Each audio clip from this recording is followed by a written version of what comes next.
He seemed like the kind of man people admired. A devoted husband, a fitness trainer who preached motivation and positive thinking. The guy who would flash a warm smile and tell others to stay strong during the early days of the pandemic. To the outside world, David Anthony looked like a man who had life figured out, a man any woman would feel lucky to marry. And beside him was his beautiful wife, Gretchen, kind, hardworking, loved by her friends and co-workers. Together, they appeared to be the picture-perfect couple, living a quiet, peaceful life in Jupiter, Florida. But appearances can hide darkness. And in March of 2020, just as the world shut down in fear of a virus no one understood, something far more terrifying happened behind the closed doors of the Anthony home. It began with a sudden silence. Gretchen stopped answering calls. Friends received strange text messages that didn't sound like her at all. Messages claiming she had tested positive for COVID-19, that she was being rushed to a hospital, that she was too sick to speak on the phone. The wording was cold, clinical, almost robotic, nothing like the warm and thoughtful way Gretchen normally communicated. Something felt off, and that uneasy feeling quickly grew into fear. Because while her phone claimed she was fighting for her life in a hospital bed, no one had actually seen her. Not a single person, and hospitals had no record of her being admitted. It was as if Gretchen had vanished into thin air. As loved ones grew desperate, unsettling clues began to surface. Gretchen's car wasn't at a hospital. It was found abandoned, and inside, there were signs of something far worse than illness. Items that pointed not to a medical emergency, but to a crime. And then came the discovery that shattered the illusion of the perfect husband. A neighbor's security camera captured chilling audio, muffled screams, and the figure of a man who looked very familiar. Very quickly, suspicion shifted toward the one person who should have been protecting Gretchen, her husband, David Anthony. What followed was a twisted trail of lies, staged text messages, disappearing acts, and a desperate multi-state chase. A husband who preached positivity was now on the run, leaving behind a trail of fabricated stories and manipulated evidence as he tried to outsmart police, family, and anyone searching for the truth. So the question is, how does a man go from loving partner to a cold, calculated predator? What pushes someone to cross that line, to control, deceive, and ultimately destroy the very person they claim to love? And how did David Anthony truly believe he could get away with it during a time when the whole world was watching for danger in every corner? Stay with me, because the truth behind this story is far more disturbing than a missing person case. It is a chilling reminder that evil does indeed always come from a stranger lurking in the dark. Sometimes it sleeps beside you, smiles at you across the dinner table, and convinces everyone else it could never be capable of harm. This is the story of the perfect husband who used a global pandemic as a cover, and the terrifying lengths he went to in order to make his wife disappear. When people first met Gretchen and David Anthony, they saw what looked like a dream match. Their story began with the kind of warmth and charm that makes others believe in love. Gretchen, a caring and hardworking woman in her early 50s, was known for her kindness, her gentle smile, and the way she made others feel valued. She worked in the medical field and was deeply respected by her colleagues. Friends often described her as the kind of person who lit up a room without trying.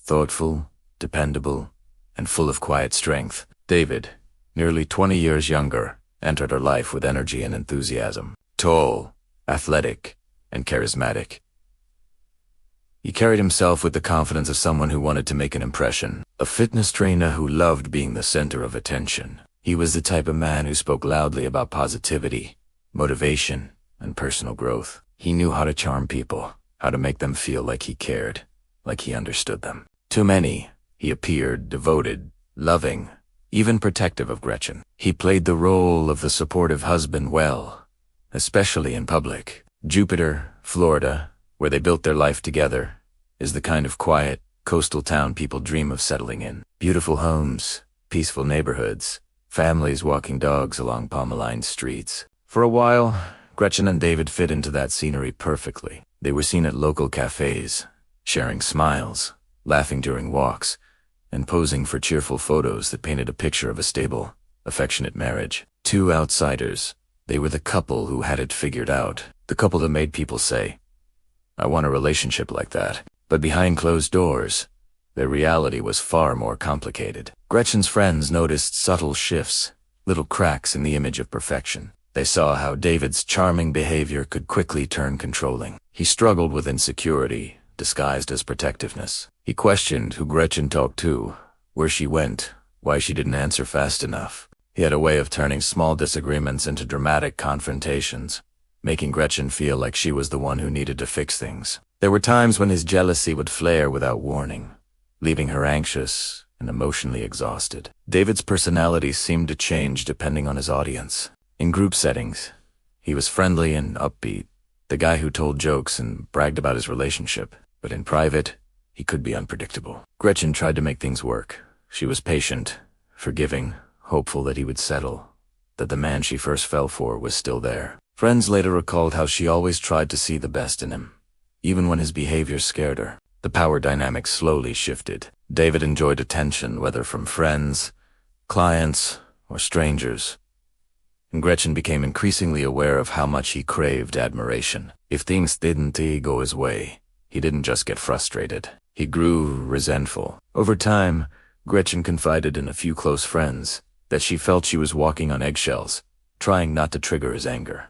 The happy pictures on social media told only half the story. Behind the smiles, there were arguments, tension, and moments where Gretchen felt her freedom slipping away. Still, to the world around them, they were the happy couple.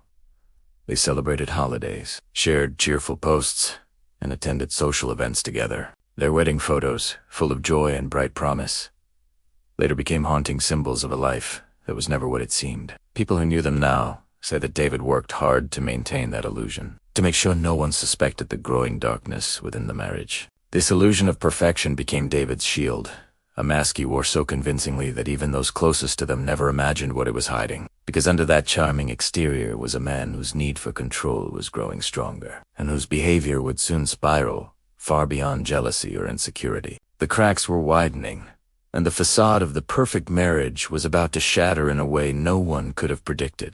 By late 2019, the cracks in Gretchen and David Anthony's marriage were no longer small or subtle. They were widening into deep fractures that everyone around them could feel. What began as mood swings and moments of jealousy had evolved into something darker, something unstable. David's once motivational persona was fading, replaced by erratic behavior that left Gretchen frightened and unsure of who he was becoming. David's life had stopped going the way he imagined. His fitness career, once a source of pride and confidence, started to fall apart. He struggled to hold on to clients, lost jobs, and seemed unable to handle criticism or setbacks without anger. Money became a growing concern, and instead of taking responsibility, David blamed the world for what wasn't working. He talked about being misunderstood, targeted, or treated unfairly.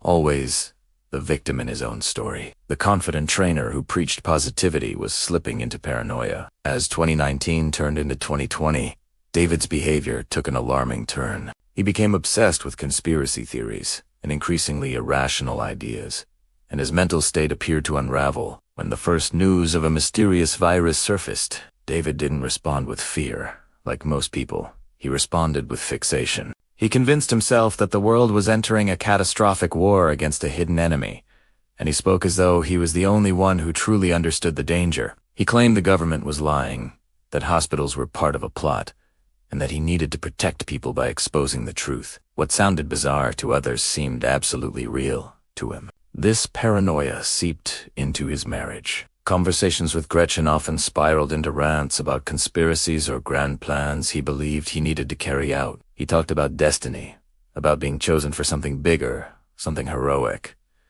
Gretchen watched the man she once loved drift into delusion. He became unpredictable, calm one moment, explosive the next. Friends recalled incidents where David behaved aggressively in public for no clear reason. One alarming event in December 2019 involved David confronting a teenage girl and her mother in a parking lot, claiming the girl was sex-trafficked and needed saving. Police were called, and David was arrested for resisting an officer. It was a frightening preview of just how unstable he had become. Gretchen, who had always tried to be patient with David's struggles, now felt she was living with a stranger. She began confiding in close friends about her fear. The marriage was no longer safe. She started creating distance, physically, emotionally, financially, taking small but important steps toward separation. In February 2020, she filed for divorce.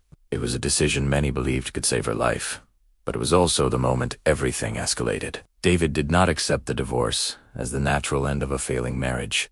To him, it was betrayal. His control over Gretchen was slipping, and he refused to let her go. His anger intensified, and so did his behavior. One day, Gretchen returned home to find David inside her residence when he shouldn't have been. She felt violated and scared enough to seek legal protection, filing for a restraining order. That single act, Gretchen choosing her safety over his chaos, became the final trigger. The world around them was changing quickly. COVID-19 cases were rising, fear was spreading, and lockdowns were being announced. But for David, the pandemic was not just a crisis. It was an opportunity. A chaotic world made it easier to hide lies, easier to isolate someone, easier to explain sudden disappearances. He believed he could use the global panic as a cover, and Gretchen, now more distant than ever, stood in the way of his control.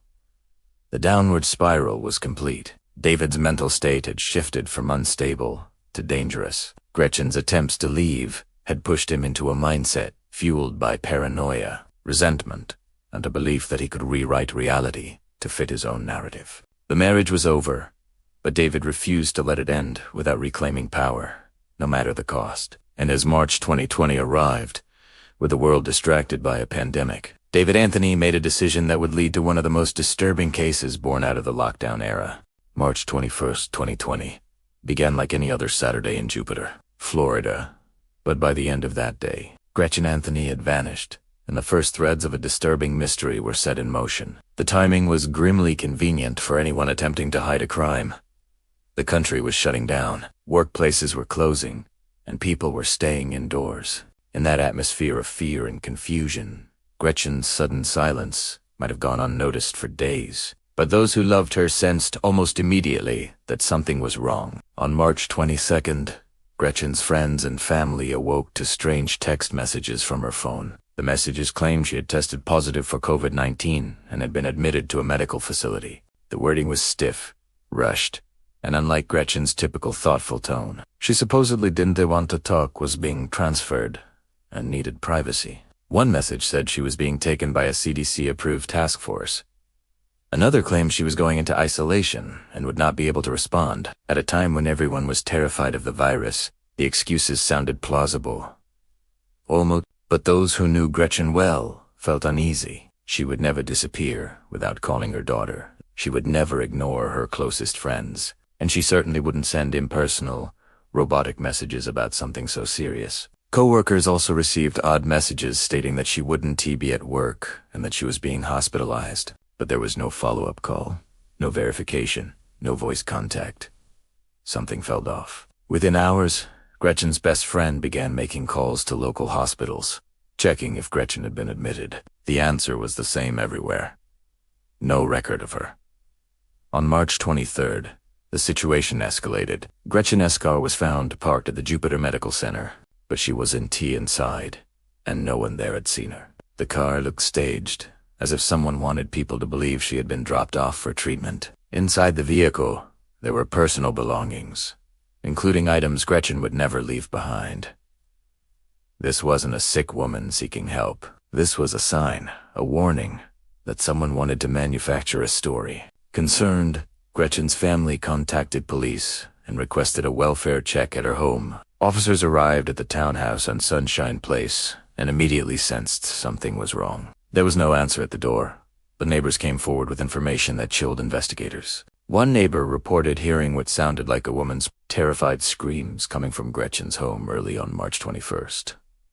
Another neighbor mentioned seeing water and a chemical smell coming from the garage the following day, as if someone had been cleaning intensely. And then came the most damning detail: security footage. A neighbor's surveillance camera captured a dark, troubling scene. The video didn't show everything, but what it did capture was haunting. It caught the sound of a woman screaming for help, yelling, "No, no," and then the unmistakable voice of a man. A large figure, resembling David Anthony, was seen at the home around the time Gretchen was believed to have been attacked. Shortly after, The footage captured a truck similar to David's parked near the residence. The timeline was tightening, and suspicion now had a name. Inside the home, once police obtained access, there were signs confirming what the neighbors feared. There were bleach stains, towels on the floor, and traces of blood. The scene had all the hallmarks of a violent struggle followed by a hurried attempt to clean up evidence. It was clear that someone had tried to sanitize the crime scene, but not well enough to hide the truth. By March 25th, an official investigation was underway, and Gretchen was declared a missing and endangered person. What made the situation even more alarming was that David Anthony, who should have been the first to help search for his wife, was nowhere to be found. He had disappeared as suddenly and suspiciously as Gretchen, but he had left behind digital footprints, suspicious behavior, and a trail of lies that investigators were about to unravel. The illusion of a medical emergency was collapsing. The COVID excuse wasn't holding up. Something horrific had happened inside Gretchen's home, and investigators were now certain. This wasn't a disappearance by choice. It was the beginning of a crime fueled by manipulation, desperation, and a man's belief that a pandemic could hide the truth. The hunt for answers had started, and all signs were pointing in one chilling direction. From the moment Gretchen vanished, the digital trail became the lifeline of the investigation, a thread of deception that David Anthony believed he could control. He thought the world's fear of COVID-19 would shield him, that people would avoid asking questions if he used the right medical jargon and invoked the chaos of the pandemic. What he didn't count on was how quickly the lies would unravel. In the days following Gretchen's disappearance, David used her phone as his primary weapon. He sent multiple text messages, pretending to be her, updating family, friends, and co-workers with a carefully crafted story that she was terribly ill. The messages claimed she had been diagnosed with COVID-19, that she was on a ventilator, and that she was being moved from one medical facility to another under strict quarantine. The details seemed intentionally vague but sprinkled with enough official-sounding language to appear legitimate. But there was one problem. The tone wasn't Gretchen's. She was warm, thoughtful, and personal in her conversations. The texts that came through were blunt, cold, and disturbingly detached. One message to her daughter said she was being taken to a CDC-approved site for treatment and could not speak. Another message to co-workers insisted they respect her privacy and stop contacting her. It sounded less like a sick woman and more like someone trying to cut off all communication. David even tried to mislead people by saying she would be self-isolating for 14 days and could not meet or speak to anyone due to special protocols. He assumed the COVID lockdowns would prevent face-to-face verification.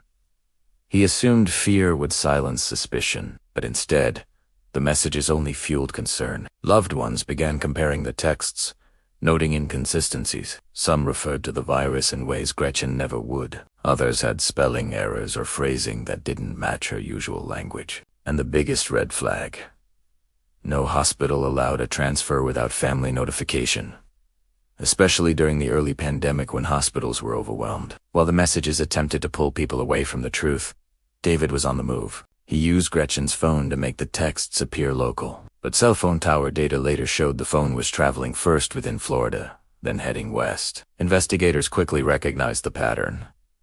Someone was using Gretchen's identity to create the illusion she was still alive and being treated, all while physically distancing themselves from the crime scene. As the investigation intensified, detectives began piecing together digital evidence that contradicted every single lie. They contacted hospitals across the state. None had any record of Gretchen. No ambulance had picked her up. No COVID facility had admitted her. There was no CDC involvement, no transfer logs, no paperwork. In a situation where everything left a trail, David left none. Because it had never happened, phone records became the key. Gretchen's phone pinged near her home at the time of her disappearance, then pinged on a route that matched David's known travel patterns. GPS data from David's home phone and car placed him at Gretchen's home at the exact time neighbors heard screams. Surveillance cameras along highways later captured his vehicle traveling across multiple states. He was running, but he wasn't running quietly. David also attempted to manipulate people directly. He contacted one of Gretchen's friends, posing as her, insisting she had voluntarily checked into a treatment center. But when the friend pushed with specific questions only Gretchen could answer, the messages abruptly stopped. Another friend received a text stating Gretchen was being taken by the government for further observation. a claim so absurd that it confirmed something sinister was happening. Investigators soon obtained search warrants for digital data, texts, emails, phone records, browser history. The truth began to crystallize.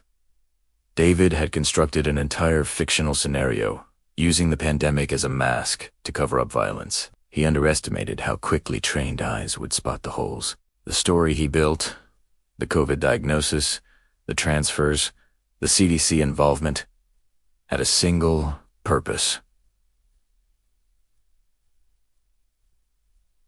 to buy time, time to escape, time to destroy evidence, time to distance himself from the crime. But each lie only expanded the web that would eventually trap him. Because for every message he sent, every fake update he crafted, he left a traceable digital footprint. And as police connected those footprints across states, the next phase of the investigation began. A multi-state manhunt for the husband who thought a pandemic could erase the truth.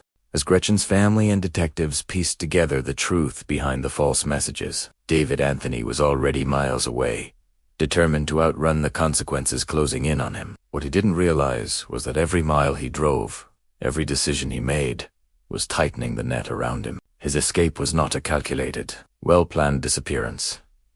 It was a frantic run fueled by paranoia, desperation, and a dangerous belief that he could reinvent himself on the go. After leaving Florida, David began a zigzag journey across multiple states. He didn't stay long in one place, avoiding extended contact with anyone who might recognize him. He drove through Alabama and into Texas, making stops for gas, food, and short rests, but always keeping his distance from people. He appeared to be choosing remote highways, small towns, and less crowded routes. But while he avoided notice from ordinary citizens, law enforcement was tracking him with increasing intensity. His history, his phone data, and his vehicle sightings were all feeding into a rapidly expanding multi-state alert. During his flight, David attempted to alter his appearance and identity. He grew facial hair, wore hats and glasses, and kept to himself, behaving as though everyone was a threat. He used cash when he could, avoided long conversations, and slept in his car or cheap motels. Surveillance footage from gas stations later revealed a man who looked anxious, constantly scanning his surroundings. The once confident fitness trainer was now a fugitive, consumed by the fear that someone might connect him to the headlines spreading out of Florida. But his behavior wasn't de just cotious. It was erratic. At multiple stops, David had confrontations with strangers, often tied to his growing obsession with pandemic conspiracies. In one incident, he reportedly approached a group of people, warning them of an invisible war and claiming that he was on a mission to save others from government control. His words made little sense, but his intensity frightened those who encountered him. To some, he looked unstable.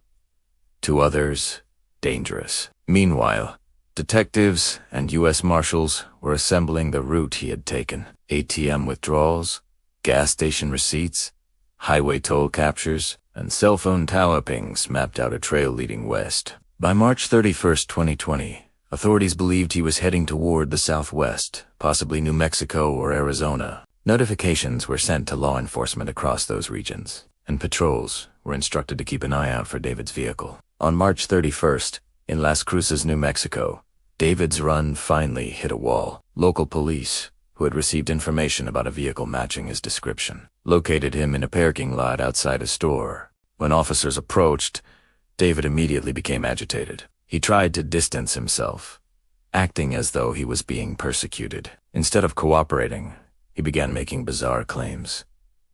He said he was the victim, that he was running from a corrupt system, that he had been targeted because he knew the truth about the pandemic. His behavior only confirmed the concern that he was not only dangerous, he was mentally unraveling. The officers proceeded carefully, aware that David might attempt to flee again. When they moved to detain him, David resisted, at one point attempting to escape. But the chase was short, and officers quickly subdued and arrested him. In the body cam and police footage later reviewed, David can be heard rambling, insisting that the virus was a conspiracy and that he was being hunted because he knew too much. It was a chilling look at the mindset of a man who believed his actions were justified, or at least could be excused under the chaos of the pandemic. With his arrest, the illusion David had been desperately trying to maintain collapsed. The narrative he built that Gretchen was alive in a medical facility no longer held any weight. His capture connected him directly to her disappearance, and investigators now had the key suspect in custody. But what they didn't yet have was the most crucial answer.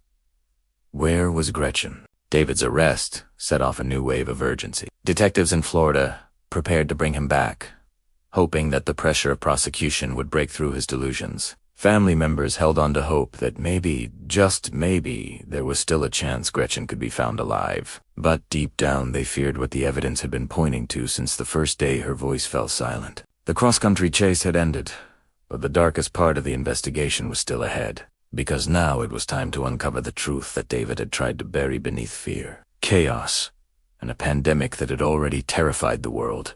With David Anthony now in custody, investigators finally had the chance to confront the man at the center of this horrifying case. But even with him behind bars, one haunting question still loomed over everyone involved. Where was Gretchen? Her family clung to a fading sliver of hope, praying that somehow she was still alive, hidden, isolated, or recovering somewhere. Yet the evidence suggested a far darker reality. Now, with David detained, detectives needed the truth, and they needed it fast. As investigators questioned David, they faced a man who continued to deny responsibility. He spoke in circles, deflecting blame, claiming he was being framed, and insisting he was the victim of a government conspiracy related to the pandemic. He acted as though the unraveling of his lies was just another plot against him. But as the pressure mounted and the evidence stacked up, his confident facade began to crack. Prosecutors were preparing a strong case against him, one that included kidnapping, murder, and a trail of digital manipulation designed to cover it up. Back in Florida, the physical evidence inside Gretchen's home and car told a grim story. The bleach, the blood traces, the torn towels, the neighbors' cameras, the screams on March 21st together.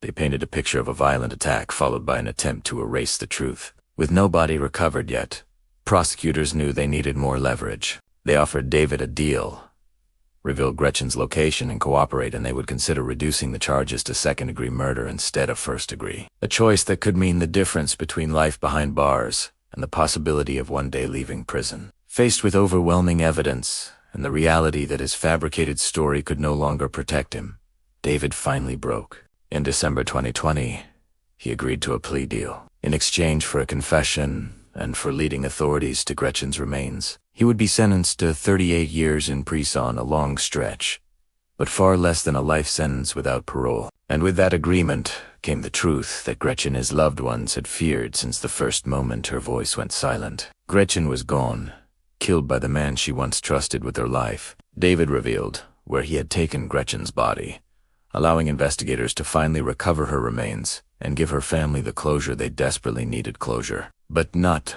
comfort, because no discovery could erase the horror of the betrayal that took her life. Gretchen had tried to leave, to reclaim her safety, to start fresh after years of emotional turmoil. And for that, David chose to take away her future, her voice, and the life she had built. In court, during the emotional sentencing, Gretchen's family members spoke through tears as they described their loss. They talked about her kindness, her warmth, her laughter, the way she made others feel seen and valued. They shared memories of birthdays, small joys, and moments now frozen in time. They spoke not only of their grief, but of the guilt they carried, wishing they could have done more, seen more, protected her more.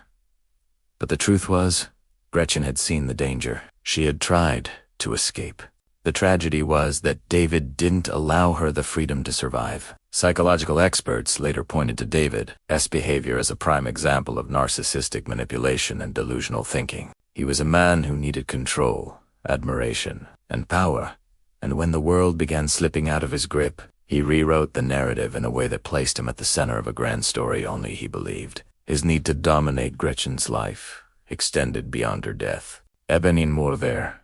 He attempted to control the narrative with staged texts, lies, and the illusion that he held the power to decide what others believed. The 38-year sentence ensures that David Anthony will spend the majority of his life behind bars. Yet, even with justice served, the case left behind a haunting lesson that manipulation can be just as dangerous as physical violence, that control can slowly steal a person's identity long before it steals their life, and that monsters don't always reveal themselves until it's too late. For Gretchen's family, the truth brought heartbreak, but also a chance to lay her to rest with dignity. They turned their pain into reminders for others, raising awareness about the warning signs of controlling relationships, emotional abuse, and partners who slowly strip away freedom in the name of love. Because Gretchen's story isn't only about a crime. It is about the silent suffering that comes before it. It's about the smiling photos, hiding years of fear, and about the bravery it takes to walk away from someone who once promised forever. Justice had been served, but the chilling truth left behind would echo far beyond the courtroom. The last hours of Robert Hansen's deadly reign were not marked by a dramatic chase, a violent shootout, or a cinematic confession.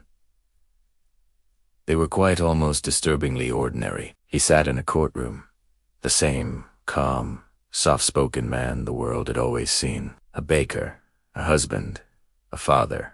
But underneath that calm exterior sat a predator who had hunted women for over a decade, staining Alaska's ice-cold wilderness with secrets that would haunt the state forever. When the weight of evidence became impossible to run from, Hansen finally entered a plea deal. He admitted to 17 murders and 30 rapes, though many investigators believe the real number was higher.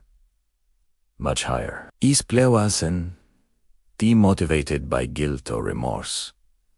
It was strategy. By cooperating and marking graves on a map, he ensured he avoided the death penalty. He wanted control until the very end, even over how his story was recorded. As part of the deal, Hansen was flown over the Alaskan wilderness, the same hunting grounds where he once stalked his victims.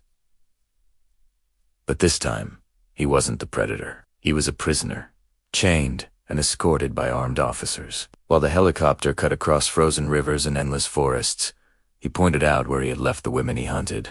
Imagine the eerie silence inside that aircraft as he calmly acknowledged each location, as if he were discussing fishing spots or hiking trails. For the families of victims, those coordinates became both a nightmare and a form of closure. He was sentenced to 461 years in prison without the possibility of parole. No amount of time could ever balance the horror of what he'd done, but Alaska could finally breathe. Women could walk with a little less fear. The myth of a phantom killer in the woods was no longer a mystery. It had a face, a name, and a history of unimaginable cruelty. Hansen spent his remaining years in a maximum security facility. The same man who once viewed the wild as his personal hunting arena was now confined to a cramped cell with no sky, no wilderness, no power. That isolation, many said, was a punishment far more fitting than death. He died in 2014 at age 75, reportedly from natural causes. No glory, no dramatic regret, no emotional confession. He left this world the same way he lived in it, cold, detached, and disturbingly ordinary. But the aftermath didn't end with his death. Hansen's crimes changed Alaska forever. Police practices improved. Missing persons cases were taken more seriously. The state realized that predators can exist behind the friendliest smile, the most normal life, and the most unsuspecting job. His story became a chilling reminder that evil can hide in plain sight, baking bread for neighbors while planning abductions at night. Decades later, his crimes still cast a shadow. True crime enthusiasts revisit the story with disbelief that someone could turn nature a place of beauty, freedom, and peace into a hunting ground for murder. Tourists traveled to the very spots where he once prowled, unaware of the dark history beneath the snow. For Alaska, the land carries scars no snowfall can ever cover. The victims, many forgotten by society during their lifetimes, are now remembered with dignity, their names spoken, their stories told. They are not just footnotes in a killer's timeline. They were daughters, friends, dreamers with futures stolen too soon. And if there is any light in this dark story, it is that their voices are finally being heard. As the chapter of Robert Hansen closes, one haunting truth remains. Monsters don't always hide in the shadows. Sometimes they serve you coffee with a smile. Sometimes they live next door. And sometimes they walk the snowy woods, believing the world owes them blood. If there's one thing this case teaches, it's that evil they always load. Sometimes it whispers quietly until it finally gets caught. The story of Gretchen and David Anthony is more than a shocking true crime case. It's a chilling reminder of how quickly a life can change behind closed doors, and how even the people we trust the most can hide the darkest intentions. What began as a picture-perfect marriage, filled with smiles, vacations, and social media moments, ended in fear, manipulation, and a crime that shook an entire community during one of the most vulnerable times in modern history. The pandemic did not create the monster David became, but it gave him the perfect cover to act on the darkness he had been hiding for years. As we step back from the timeline, one question forces itself into the mind. How does a husband who once promised love, protection, and partnership justify such brutality against the woman he vowed to care for? David had chances. He could have walked away when the marriage fell apart. He could have accepted the divorce, sought help, or chosen peace. Instead, he chose control. He chose to silence Gretchen forever rather than lose the power he felt entitled to. And in doing so, he revealed what he truly was.